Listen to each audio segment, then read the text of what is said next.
তো দেখো NEET 2026 exam কিন্তু আমাদের প্রায় অনেকটা কাছেই চলে এসেছে, আর খুব বেশি দিন কিন্তু টাইম আমাদের হাতে নেই। তো ঠিক এই মুহূর্তে আমরা আমাদের নিট 2026 বাউন্স ব্যাক সিরিজ কিন্তু আমরা চালু করছি, যেখানে আমরা প্রতিনিয়ত ডিসকাস করবো ইম্পর্টেন্ট টপিকগুলো নিয়ে, ইম্পর্টেন্ট কোশ্চেন নিয়ে অ্যান্ড ইম্পর্টেন্ট ডায়াগ্রামগুলো নিয়ে। তাই আমাদের এই সিরিজটা কিন্তু খুবই ইম্পর্টেন্ট হতে চলেছে। তাই তোমরা যে যেখান থেকে দেখছো অবশ্যই কিন্তু আমাদের এই চ্যানেলের সাথে যুক্ত হতে পারো, আমাদের পেজটাকে কিন্তু তোমরা ফলো করতে পারো। তো চলো ঠিক তেমনই আজকে আমরা ডিসকাস করবো ককরোচের মরফোলজি নিয়ে, যেখানে আমরা বেসিক্যালি ককরোচের ডরসাল পার্ট নিয়ে আজকে আমরা ডিসকাস করবো। যে ককরোচের ডরসাল পার্টে মরফোলজি সহ ডরসাল পার্টে কী কী আমরা আছে না আছে এগুলো নিয়ে আজকে ছোটোখাটো ডিসকাস আজকের এই ভিডিওতে আমরা করছি। ককরোচের বডি মেইনলি তিনটে পার্ট নিয়ে কিন্তু গঠিত। ফার্স্টে যদি আমরা বলি তাহলে সেটা হচ্ছে একটা হচ্ছে তার ট্রায়াঙ্গুলার শেপের হেড, এই যে এটা হচ্ছে তার একটা ককরোচের ট্রায়াঙ্গুলার শেপের হেড। তারপরে হেডের পরে যেটা থাকছে সেটা হচ্ছে থোরাক্স, এই যে এটা হচ্ছে থোরাক্স, একটা ককরোচের থোরাক্স। অ্যান্ড থোরাক্সের পরে যেটা আসছে সেটা হচ্ছে অ্যাবডোমেন, একটা ককরোচের অ্যাবডোমেন। তাহলে এই তিনটে পার্ট মেইনলি।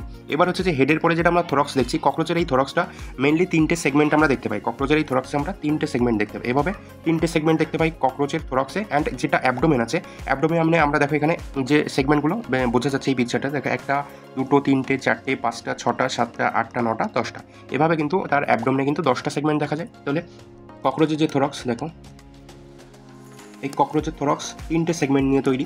আর যদি আমরা ককরোচের অ্যাবডোমেনের কথা বলি, ককরোচের যদি আমরা অ্যাবডোমেনের কথা বলি তাহলে ককরোচের অ্যাবডোমেন কিন্তু 10টা সেগমেন্ট দিয়ে তৈরি। এই জায়গাটা ক্লিয়ার। এবার হচ্ছে যদি আমরা হেডে আসি, ককরোচের হেড, এটা হচ্ছে একটা ককরোচের হেড। এই হেডে কিন্তু আমরা দুটো কম্পাউন্ড আই দেখতে পাবো। একটা ককরোচের হেডে দুটো কম্পাউন্ড আই, ককরোচের যেটা আই সেটাকে কম্পাউন্ড আই বলা হয়। কেন বলা হয় সেগুলো আমরা ডিটেলস আমাদের লেকচার আসবে, সেখানে তোমরা পেয়ে যাবে। এবার দেখো দুটো কম্পাউন্ড আই ছাড়াও ককরোচের হেডে কিন্তু দুটো অ্যান্টানা দেখা যায়। এই যে এটা হচ্ছে যে ককরোচের দুটো অ্যান্টানা, ঠিক আছে। এটা হেডের পার্ট গেল। এরপরে আসছে কি থোরাক্স, এরপরে আসছে কি থোরাক্স। এবার আমরা যেটা বললাম যে একটা ককরোচের থোরাক্সে দেখো, একটা ককরোচের থোরাক্সে তিনটে আমরা সেগমেন্ট দেখতে পাই।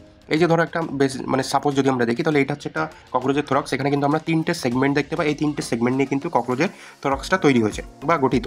তো ফার্স্টে এইটা একটা, সেকেন্ডে এই একটা থোরাক্স, অ্যান্ড থার্ড এই একটা। তো ফার্স্ট ককরোচের যে ফার্স্ট থোরাক্সের যে ফার্স্ট সেগমেন্ট সেটাকে বলা হচ্ছে পোরোথোরাক্স। তারপরে মিডিলে যেটা আছে সেটাকে বলা হচ্ছে মেসোথোরাক্স। অ্যান্ড 3 নাম্বার আছে থার্ড যে মানে আর কি সেগমেন্টটা আছে সেটাকে বলা হচ্ছে মেটাথোরাক্স। এখানে ভুল দেওয়া আছে, এই 3 নাম্বার সেগমেন্টটাকে বলা হচ্ছে মেটাথোরাক্স। তাহলে ককরোচের থোরাক্সের তিনটে পার্ট আমরা দেখলাম, যেখানে ফার্স্ট হচ্ছে পোরোথোরাক্স, তারপরে মেসো, অ্যান্ড 3 নাম্বার হচ্ছে মেটাথোরাক্স।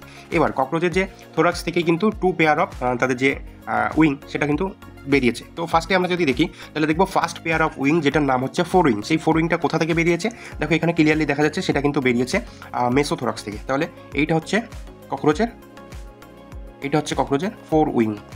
আর এই যে তারপরে এই যে উইংটা ককরোচের, এটা হচ্ছে কিন্তু ককরোচের হাইন্ড উইং। এই যে ফোর উইং, তাহলে ফোর উইংটা কোথা থেকে হচ্ছে, ফোর উইংটা মেসোথোরাক্স